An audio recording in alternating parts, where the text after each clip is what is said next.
How are you doing? I'm doing great. I'm enjoying myself at FanFest, and I'm so excited to meet you finally in person. It's been a year since we were on the podcast itself, but now we get to hang out for a moment, and I really appreciate you and everything you're doing. I know. And then, they're raffling that picture that Dennis had done of Frank, which is absolutely incredible. It is incredible. So I see people are buying a lot of the raffle tickets and everything. So I'm proud that he's still remembered. I mean, I always say to the fans that without the fans, we would not be having this event. Very true, very true. And he's definitely remembered to this day, and he'll be remembered forever. He certainly will. And for people like you that help it along, the family will thanks you.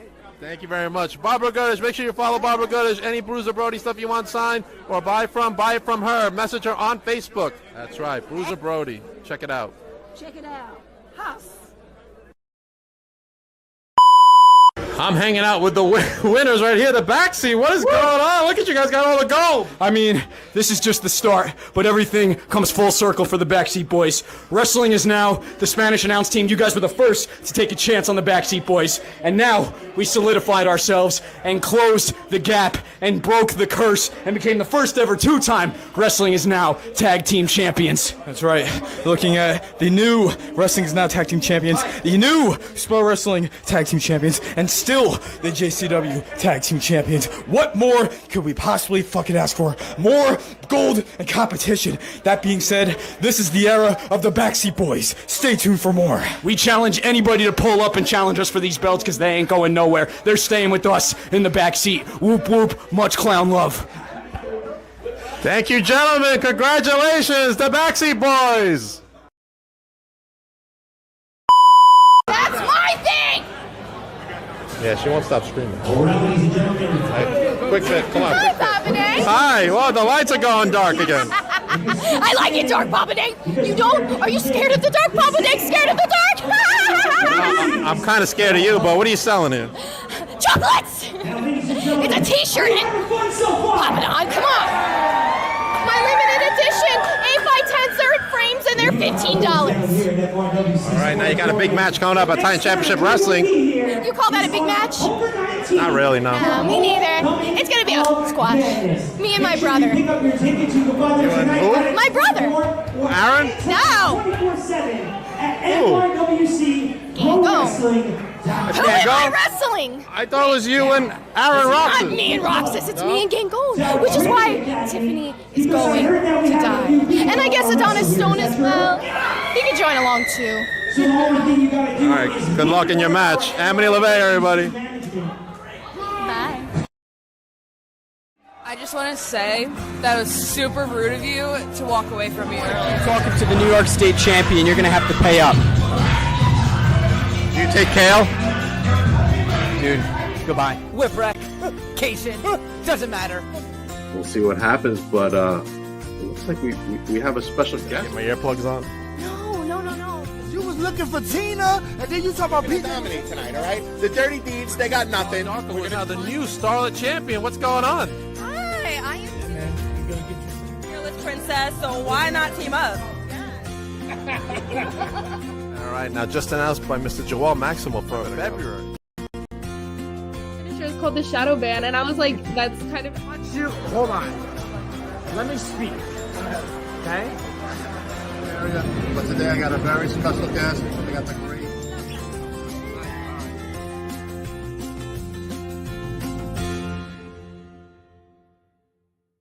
Welcome everybody to Beyond the Barricade. I'm your host, Papa Dank, and this is a special Friday evening edition of Beyond the Barricade. But before we start, we make a special announcement coming up on November 8th at 6:15 p.m. Eastern Standard Time.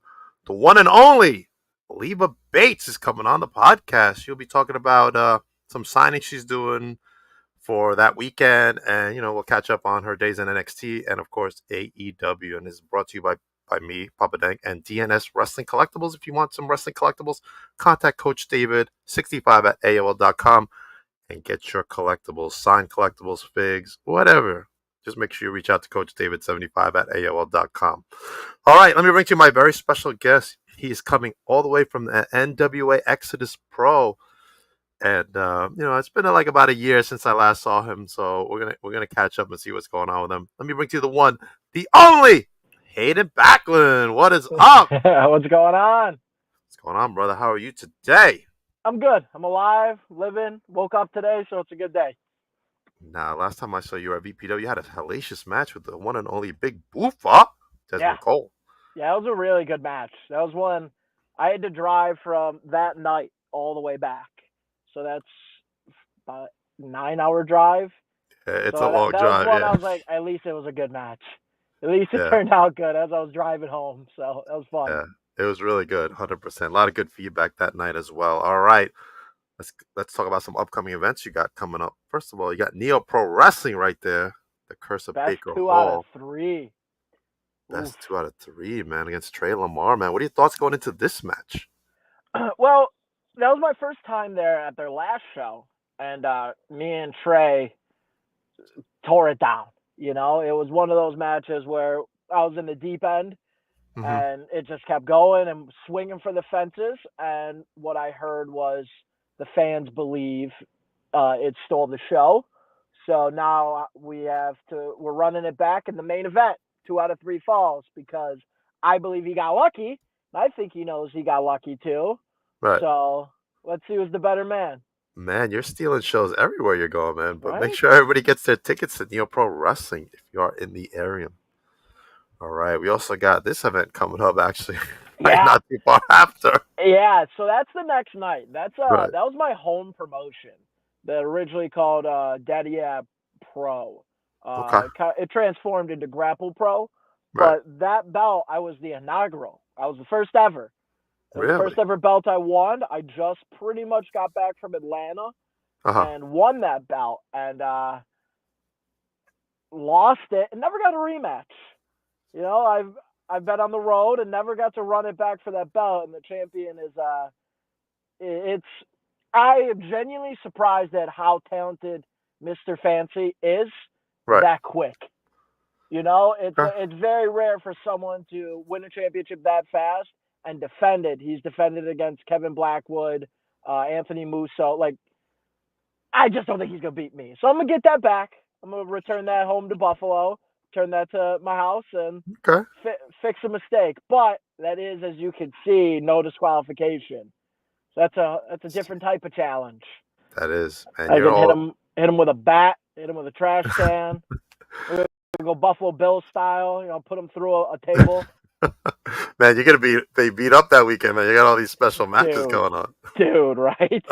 But you're tough, though. I've seen you in action, so you are a tough competitor. Yes, sir. So good stuff there, and make sure everybody goes to Grapple Pro Wrestling to get your tickets for this event. It's gonna be a banger, and then of course, right here in New Jersey, Bree Combination Wrestling is there teaming up with Exodus Pro, NWA, Nightmare at the Mecca. You're going to be in that special 3-way for that NWA Midwest Championship. What are your thoughts going into this match? Well, I've had a few run-ins with PB Smooth before, a promotion that's no longer around at Courage Pro, and let's just say my first match with PB Smooth did not go the way I would like, and I limped around for weeks after. But I do believe I've evolved since then. I don't believe I know. And the beautiful thing about that match is I don't have to pin him to win. You don't. No. And Man Bun Jesus is his own challenge. He's his own problem. Right. He's very talented. But that's the beautiful thing about a triple threat. I don't even have to pin the champion. No, you don't.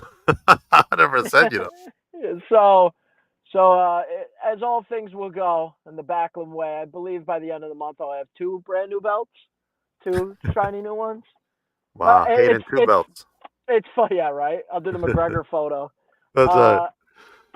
No, it's fun too because usually my mother will end up just stealing my belts for some reason. She always does that. What? I'll see her walking, dude.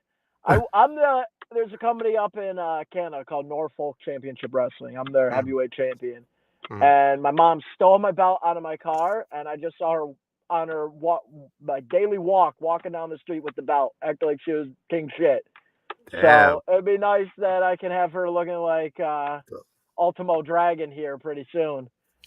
Damn, mom's gangster, man. Right? Tribal chief, double belt. She's the tribal chief up there in Buffalo, man.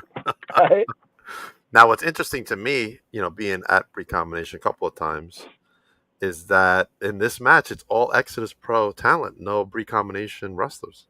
Yeah, that's I noticed that too, and I personally believe that fits to my advantage with it. I've seen these guys work. I've been in the back and see how they maneuver. I don't have to be, how do I put this? I don't have to be surprised. This is not a new test for me. I've already been in there at PB Smooth. I know how hard he hits. I know that's a tough challenge to knock down, especially at his height. So I think it genuinely just works to my advantage. It may be a different venue, different place, but it does feel like a home game because I'm facing guys that I've shared the locker room with. You got a comment here, look, from Amber Clapp. Better hope someone don't steal those belts from your mama. That's what I've always worried about. I'm like, how do I explain if she lost these? Yeah. Hey, that's by right. the way, lost the belt. My mom lost it. No, we're stopping that. It'd be like what happened to Jericho, except your mom lost it this time. Yeah. Hey, sorry, Mr. Promoter, man. My mom stole the belt. Oh, man, that's good stuff, man. Now, let's talk about Exodus Pro for a moment. Who in Exodus Pro haven't you not wrestled yet that you want to have a match with? It's EC3. It's EC3. It's, he's been in my position before and he excelled at it, being the young, hungry talent trying to make a name for himself. Right. You watch a lot of his work in TNA, that's when he was incredible. I'm at that point, and the wrestling works in a circle. It's a cycle of life, and it's coming to that point where what he has, I want. And to get to the next level of my career, he is a top name, a top guy that I believe I can beat. Right. So why would I not want him? Why would I not want to shoot for the very top? So you would want to be top dog. 100%. Of course. I'm not in this to make friends. Right. You know what I mean? I want to take down the very best, get paid like the very best, and have a legacy of the very best. So you got to go after the very best. Got to, man. Yeah, you got your head on straight with that one, man. Now I'm going to ask you something else. Have you ever been to Slime City? I have not. No, I've met some girls in Buffalo that had to be from Slime City. Oh no! But no, I've not been to Slime City. I guess they're the same girls out here in Long Island. Yeah, they know each other. They know each other 100%, man. All right, let's talk about your history. How did you fall in love with professional wrestling? I mean, the last name kind of put me in it. I've always there was never a moment where I was just like, oh, I remember. I just was always into professional wrestling. Right. My father's a massive fan. My mother's a massive fan. So it was always a part of my life. There was never that phase of falling out, falling back in. It was always a constant in my life. You have a last name Backlund. Everyone talks to you about professional wrestling. Right. The entire time, it was, I genuinely kind of feel bad for some of the people like my age. I'm 23. So it's that now you're graduating from college, getting into phase. I always knew what I wanted. Right. Anyone that would listen, I was saying, I'm going to be a professional wrestler. So I never had to do that whole oh, I wonder what I want to go to college for. I wonder what I want to be and go grab student debt and loans and all those types of things. This was always the goal. On my 18th birthday, I walked in to a professional wrestling training school. So. Okay. Yeah. All right. You know what you want. That's good. That's what I'm saying. You know what I'm saying? I kind of I was always a professional wrestling fan, but I kind of fell into the podcasting part of it by accident. But it's a good thing. Everything happens for a reason. That is true.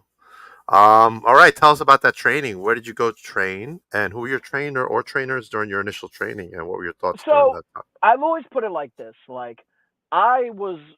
I learned how to bump. I wasn't fully committed. I'm 18 years old, 18, 19. It's, hey, do you want to get body slammed by a bunch of random people you don't really know and run your ass off? Or I'll stay home and hang out with my girlfriend. I'll go to that party. I am very blessed that in a messed up way COVID happened because it shut everything down in New York. Right. Now, I was still in the realm of I want to be a professional wrestler. Right. I went to college for 15 minutes. And that's as long I lasted. You walked in and you walked out. Yeah. So I was originally, and this is where I'm back at, Grapplers Anonymous in Buffalo, New York. They've pumped out talent like Kevin Blackwood, Daniel Garcia, Puff. It's an incredible school. Right. I wasn't fully committed. I just wasn't. I was very talented at, this is sound messed up. I've always just been good at things. Football, I was an athlete, so anything in my life I just kind of did. I never had to put in the work for. It just kind of came naturally. So at around 19 years old, COVID broke out and it shut everything down. Now I was still in the process of, I want to be a professional wrestler. But I got forced to go to college, as my parents should have made me. I lasted 15 minutes, got in an argument with the admissions office, walked out, threw a Hail Mary of application to the Nightmare Factory, and here we are. Ended up going down to Atlanta and getting properly fully trained by Cody Rhodes and QT Marshall at the Nightmare Factory. Oh, so wow, that's who trained me. You had some great training, huh? Yeah, I'm very blessed of the training I got. Awesome. There's many times I've been in locker rooms. I'm like, oh, I didn't realize how good my training was watching you guys stink it up. So now, what's the best advice you would say that you got from Cody and Dustin? So there was a lot of things that Cody and QT would say that I always felt like they're like, yeah, I was like, yeah, all right, but they were always right. Of things that you'll understand this one down the road, and I'll be doing something in a match. I'm like, God damn it, they were right again. As I'm literally in a hold, they taught me to do like this, or I do believe the best advice, and he said this public that Cody ever gave me was, you got to spend money to make money. There's times on the independents I've lost money, as that I have looked at it like, this is a spot I want to be at. This is a good opportunity. Right. For some reason they don't view me in the spot I want them to view me, but I'm going to go in there and prove everyone wrong. Yeah. I've had to spend money to make money, and that's probably the best advice. Also, always show up TV ready. There's so many times I do not want to go get a spray tan. There's the last thing I want to do is go get a spray tan, but I genuinely feel like he's like a Jedi Force ghost behind me. I hear Cody saying, always be TV ready. I'm like, damn it, I gotta go get the spray tan. Man, you're not lying when you say you gotta spend money to make money. Because even in my field here, I spend money like crazy. And the traveling. Oh. Yeah, traveling is where it gets you. I've done 12 hours one way. You know what I mean? 12 back, no one covering my gas. I recently did an overnight for Black Label Pro. I left Tuesday night, got into Chicago Wednesday morning, wrestled, instantly hopped back in the car, drove back. Chicago was 9 for me, and made it back. Yeah, Damn, bro. You're definitely putting in the work, and that's good. And I see it paying off for you. I mean, right now you're in NWO Exodus, which will obviously lead to other things. You just keep your head in the game, man. You got talent. I mean, I've seen you wrestle, Appreciate so you can it. tell. That's what they say. That's what they say. It's tough because I just try and compete with myself. I just try and be better than the Hayden I was the day before. Because the ego in me looks around, I go, God damn, none of you can touch me. But wrestling, there's a lot of variables. Who's friends with who knows who's closer, as you've probably run into in the podcast game. 100%. You know what I mean? That's not even an exaggeration. John Cena always said, focus on what you can control. I can control making it to the gym, you know what I mean, hustling. I have a rule that I've given myself that has helped me so much with wrestling. If I am too bitch about wrestling, I have to be on the road that weekend. If I'm going to critique anything or be like, what are we doing? I have to be on the road because I have met so many people that are just at home thinking they got all the answers. Everyone in the business is doing it wrong. I'm doing it wrong. And I'm like, dude, you literally have no bookings. You're at home. Same. So for me to ever be frustrated, I have to be on the road. If not, I just have to shut up because I could go on for hours. I 1000% see a lot of talent that, oh, well, I don't have a booking, and they're okay with that. I'm like, why are you okay? Like, when I don't have something to do on the weekend for a wrestling related show, I get upset. I get like, dude, I need to be somewhere. I was supposed to be in Chicago. Black Label Pro is taking a little hiatus right now. I was supposed to be in Chicago Sunday. Mm-hmm. My bookings got canceled, so it's very weird having a weekend off. I'm going to a fall fest with a lot of the people I grew up with, and it's very like I get it feels like an addiction or an itch. I'm like, I should be in a car driving somewhere. Right. You know, I have weekends are very I can't. I know exactly what you're saying. You know, from my side of the business, I'm the same way. I'm like, I'm missing something. Something's missing in my life. Like my friends are like, be somewhere. You know, you can't come out this weekend. I'm like, nah, man. I'm going. I got a show, man. I gotta go to the show. I haven't gone out in months. You know. Hold on. We got a comment for you. I got a niece in MAW wrestling. Keep it up, man. Follow your dream. I did when I worked for WWE in 2004. Okay. Hey, thank you, Brandon. I was 3 years old. 04. Appreciate it though. Follow your dreams, man. All right. Tell us about your first professional match. Who was your first match against? I'm gonna be honest, I don't remember the guy's name. It's on Nightmare. All right. Like, you know, like no knocks, he's probably a great dude. Shit. My bad. Do you remember the moment at least? Yeah, no, I can tell that. Okay, let's talk about the moment. It was with the Nightmare Factory. It was at the Nightmare Factory. That's the place where they held AW COVID. The kind of the tapings before dailies. Right. That I was opening match. I decided to go full Tommaso Ciampa, just no theme song. I was a heel. Like, let's roll with it. I wasn't committed to any gear. I've had to slowly evolve into being like, I'm very stubborn. So I was pretty much in shorts. These MMA shorts I liked. I won with a crossface chicken wing. And that had a lot of people talking. Backlund, crossface chicken wing. Which, it's funny, I called it the Bloodline. I don't think I'd win that trademark anymore. No, I don't think so. Yeah, I think I lost out on that one. You can take it. But yeah, no, it was weird because I wasn't nervous. You know, that was Brooke Havoc's first match. Like, it was. Oh wow. Yeah, it was a good group. Carly Bravo's first match, the infantry. I wasn't nervous. It was just this feeling of about time.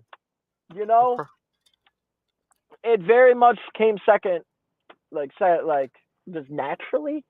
The thing that I remember coming out of that match and what I had to learn the hard way was I genuinely believed the world would just open up for it because my initial start of my career is very much a blur because I have my first match. It's on Cody Rhodes' YouTube.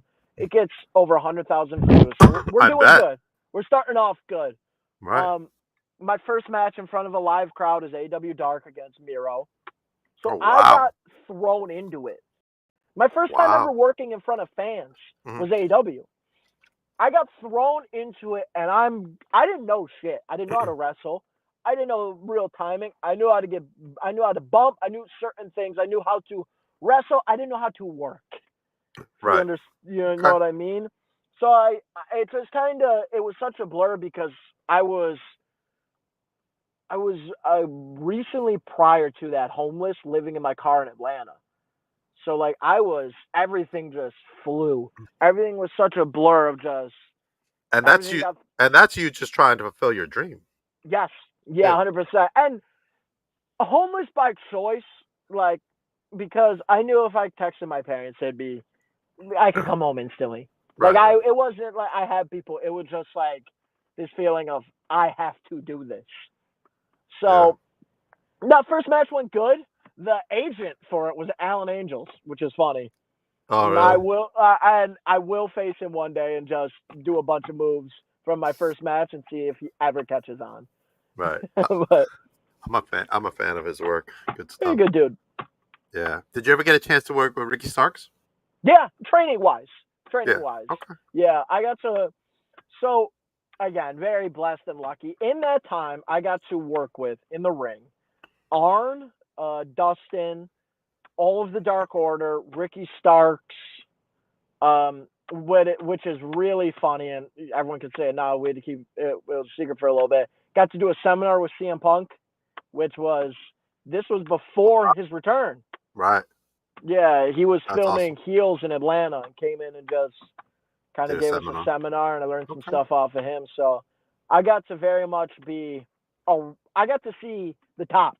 I started at the very bottom, but I got to see how the top maneuvers, and that helped very me quickly so too. much. Yeah, I appreciated it. I didn't realize how lucky I was and how amazing this was. Right.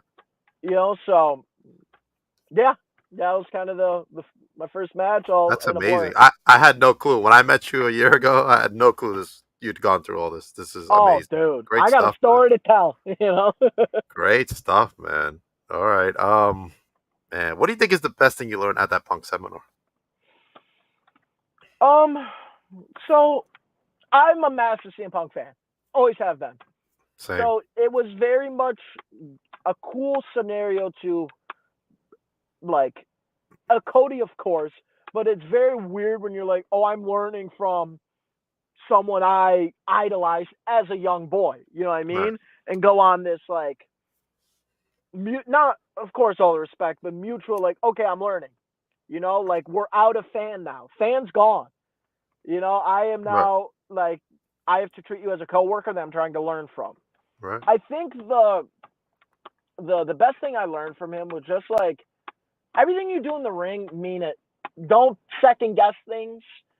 Don't throw things that you don't mean. You know what I mean? And believe in yourself, because no one else will. Especially in just him saying that. I translated that to my promos a lot, where I'm like, dude, if I don't believe the shit I'm saying, my God. Nobody's going to believe it. Right, So, exactly. Yeah, you have to believe it. Yeah, there was nothing that I was like, oh, this is how I do this maneuver. It just was a kind of watching the way he approaches things and just little things he said about the business that I was like, I'll steal that. I'll remember that. I'll put that there. So, yeah, I would just say, like, that. Yeah. Okay. All right. Now, is there anybody out there that you want to wrestle that you haven't had a match with? We won't say Angels. Let's talk about something. Yeah, no, I'll run into Angel somehow. He's not dream match. Love you, Alan, but he's not dream match. It doesn't have to be a dream match. It could just be someone that you've seen in the independent circuit. Yeah. So a part of me, and I'm gonna give you two. Okay. At the end of the Nightmare Factory showcase, all chaos brings out. It's my first ever time. I was the last one standing until a little 5-foot emo girl hit me with a maneuver, an acid drop named Brooke Havoc. I knew when you said emo, I knew who it was. She's been one of my best friends forever. That's awesome. My God, the stories and the things me and her have been through. I still owe her. Really? That was 4 years ago. I mean, she's doing GCW. I owe her. You know what I mean? That is a receipt that has no expiration date. So one day, Brooke, who is, again, my best friend, but on site if it's in the ring. Right. I'm going to have to clip this for her. No, yeah. No, she knows. She knows. She knows. Yeah, she knows. That's a good one. It's tough because I don't want to say any signed talent. There's a little. Yeah, you don't have realms. to. Independence is good. I like showcasing a lot of the independents. Give them some, exposure. I've never really worked out on the West Coast. And there's a guy that I've seen named Starboy Charlie. Okay. That I just visually believe that, hey, we couldn't be different, and I think it would work. He's a nice dude. He's a nice little hippie kid in in overalls. Uh-huh. He looks like he was at a Woodstock concert in the 70s, you know? I'm a varsity jacket wearing ex-athlete, Backlund, American Way. I'm just looking at him, and I'm like, I don't, maybe we'd be nice to each other, but visually, I don't think we work. And I'm like, and I know that would turn into, because he is a fantastic talent, I think me and him would tear it down, because that's a story as old as time. You know what I mean? I feel like in the lunchroom, I'm throwing a carton of milk at him. You know, like it's just, yeah. Yikes. Starboy. Yeah, I'll take Starboy. Starboy. All right, man. All right. So you worked at AEW. You trained under the Rhodes tree, and you've been to Monster Factory. What's next for you? Where do you want to go next? It's tough. I work day by day. I'm trying to. My schedule is mostly filled. That was a big goal for me this year. Just fill the schedule, work as much as I can, and I have. I've been very fortunate. I'm around the NWA a lot. I am. I was around EC3 when he had the 10 pounds of gold, and I get to see a lot of those guys. And I don't even know if I want to say respectfully, because I truthfully believe it. I don't think anyone there can touch me. And it's a lot of their people are outdated to me. And I do think it would keep them up at night, the thought of giving me a microphone, and just saying the truth. So I definitely believe me working with the National Wrestling Alliance a little bit more outside of Exodus and maybe some of these possible tapings is definitely a move. They've brought a couple guys down. I'm my own man. I'm not shooting at anybody. I'm not in any bubbles. But the problem that I've always had, I pay attention. So I get to see things that fall through the cracks because I'm always watching and paying attention. And that's a place that just can't touch me. So whether it be a taping, whether it be a match with some of their top guys, I'm around it. I'm in the tunnel system. Right. Working more intertwined with the National Wrestling Alliance, also because part of me really enjoys the thought of adding the Backlund name to the National Wrestling Alliance legacy. That rich history, right? It's a rich history, and my blood is WWF, WWF, WWE, very New York. But you know what I mean? I do like the thought of that, of just when we go through the record books, Backlund gets put in another. Now it's into the NWA. So we'll see. I love it. I've met a lot of great NWA people through here. So the Kazanas, tough competitors. Silas Mason recently, not too long ago. So I got a little bit of ties in NWA too. Small ties, but they're there. Same here. I'd love to see you on there, man. I'd love to see you tear it up with those guys. I just believe I bring something different. I'm not trying to pull current too much. I'm not the indie guy where I would not, but I'm a good mix. I understand timing and the time and the place, but it's a certain thing. If I need to go, I can go. If I need to be entertaining, I can be entertaining. If I need to make fans want to jump a guardrail and punch me, I can. So it's just where do I get placed into? It's the question. Not my ability, not will I pull it off? It's just what do you need me to do is more of the question. Yeah. I mean, like I said before, I seen you wrestle. I know the talent you have. You can recognize talent instantly. Like as soon as you see someone, you're like, Boof was the same way. He's got plenty of talent. Yeah, Boof is good. I knew within 30 seconds, I was like, oh, we're in it. Boof is good. Yeah. And have you seen what he's been doing recently? He's been all over. Killing it. Yeah, he needs to be like in an NWA. He needs to like get that travel more because he's kind of like in the Northeast. Whereas you're like going everywhere. You know what I'm saying? It's a tough thing, and I'll say this as a perspective of the professional wrestler to any of the fans working. It's a tough thing sometimes because you have commitments to these good places in your local area. So it's very tough to lose and bet on yourself at a different place and not continue at that place you're possibly building a storyline you're building at. So if you work, if you have all your Saturdays filled out for a month at this promotion, that promotion, this promotion, that promotion, it's very tough to break in at another place and now risk, but at this place I get paid this and I'm a regular, so I do really good on merch. So the business aspect sometimes gets into that. But like you said, you gotta bet on yourself. So you spend money to make money too. You have to do that. Yes. Go make those connections, meet whatever, this person, that person. You know, the wrestling business is all about who you know and your talent. That's just what it is. I said this in one of my promo videos on my Instagram, and I learned this from Glacier, because Glacier was one of the teachers there, Ray. It's not who you know, it's who's willing to say they know you. That's professional wrestling. Yeah. Yeah. Talent, everything. Yeah, it all adds up, man. It's a tough business, but like you got the skin for it, so that I'm glad for that. And I see a lot of things happening for you. Just keep at it, brother. Keep it going.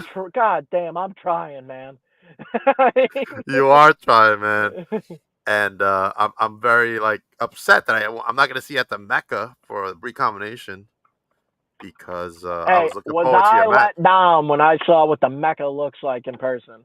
Yeah. When I first went there, I was like, "What is this?" Yeah. You go in there, you're like, "This is the Mecca that everybody keeps talking about." I was like, "What the?" Walked in, the floor sticking. I'm like, "What is this?" I know it's Mecca. Locker room's a locker. Have you been back, the top stage? Have you been behind there? Yeah, it's a mess. Oh man, I'm like, what are we doing here, guys? I don't think I can do any promos here. No, okay. No. Go outside and get hit by a car. They're coming down 90 miles an hour down that road. Yikes! All right, and we're gonna get in trouble. You're talking.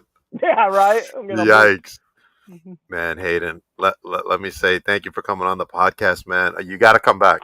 I will. Anytime. Got to come back, brother. Got to come back. All right, let's go over your stuff real quick again. Coming up, Neo Pro Wrestling, coming up on October 25th. Make sure you get your tickets. Go see Hayden Backlund. Make sure you support him. Tell him about your merch before we go to the next slide. What did you say? Your merch. Let's go about your merch, yeah. Yeah, I'm being honest. My merch game's trash. I'm working on it, though. I got some T-shirts, got some hoodies. That is something I learned. I worked a show with Brittany Brooke up in Jersey, a company that stopped working or whatever. It was an all-woman show. I got on it somehow. I don't know. I apologize about it. That's the one with all the bullshit? Yeah, of course. Yeah. That one. I didn't realize the levels to merch games. So being on that show with all those girls, and I was standing there looking like Virgil. I was like, oh damn, there are levels to this merch game. Right. So yeah, I got sizes, I got T-shirts. Come have a conversation. We'll talk sports or something. But if you see me, come buy a shirt. Make sure you get that Hayden Backlund merch, man. You gotta get some bracelets, man. Get some bracelets. I do. I was a bracelet guy. I need some bracelets. You need some bracelets, man. All right. Also coming up for you right here at Grapple Pro Wrestling. Hometown, Buffalo, New York. And see, right there, Buffalo, New York. Man, that weekend's going to be tough for you, brother. Oh, I'm whipping. I've accepted my fate. That's the next night. Double main event. You're going to get a phone call. We need you back in AEW for a match. You're like, oh, fuck. I was told the last time I was in AEW, I might have been the only guy, and they didn't. It was a joke, thank God, that was going to get charged for catering, how much food I had. They didn't really? Dude, I was so mad. That segment with Jericho, that was after the show. It got filmed. It got filmed for the collision. They told me I had nothing. I enjoyed the free food at catering. Then they're like, hey, we need you in your gear for a segment. I look like a sack of shit. I am bloated. You're full. Oh, dude, I ate good. Salads, chicken breasts. I caught up with everybody. I was talking to Tom man. with everyone. I didn't have anything to do. Right. No extra matches. I had chicken, salad, potatoes. And they're like, That's a hey, great go, story. you got a segment with Jericho in 10 minutes. I'm like, you're messing with me. They're like, no, go get your gear on. So I've never looked worse than I did on AWTV.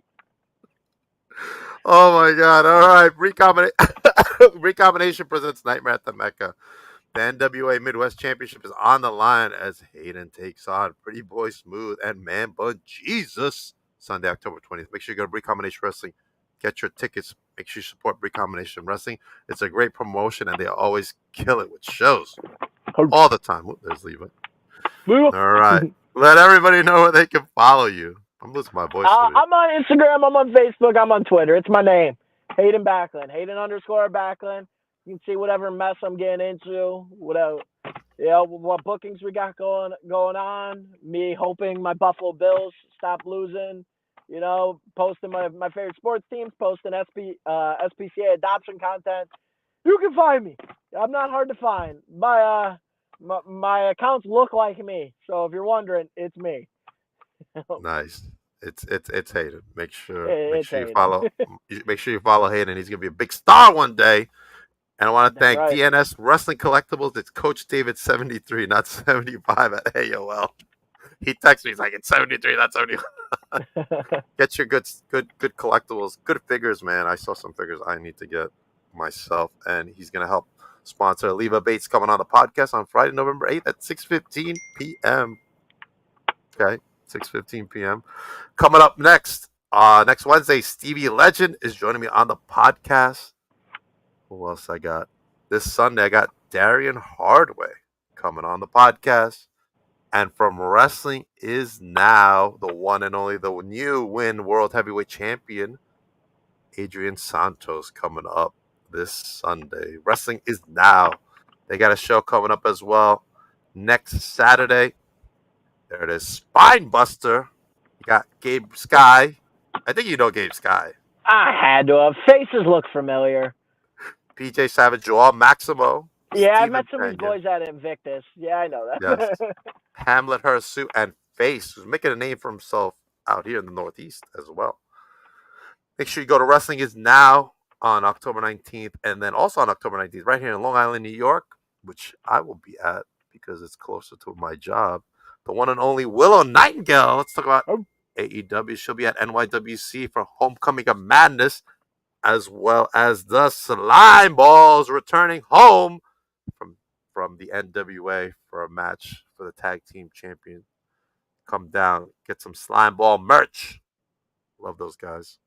And of course, I'll be at Big Event New York coming up. Make sure you go to Big Event and get your tickets. Who's on that?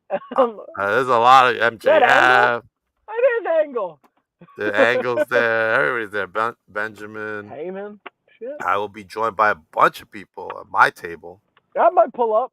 It's crowded. I got PJ Savage, Frankie Picard, who's the celebrity boxing champion, as well as the Titan Championship Wrestling Tag Team Champ, Tiffany Avatar. Brittany Brooks will be joining me. Brittany. Tell Brittany I said hi. I will. And what happened to her flyer? It's not here, but Amity LeVay, who you saw earlier, she's going to sit at the other side of the table because she likes to pull out pliers on me, Hayden. And try to attack me. It's bad stuff. All right. Make sure everybody follows Hayden Backlund. Hayden will be back hopefully in the next few months. And make sure you follow him and support him. Get his T-shirts, get his merch. And I will see everybody on Sunday. Hayden, hold on for a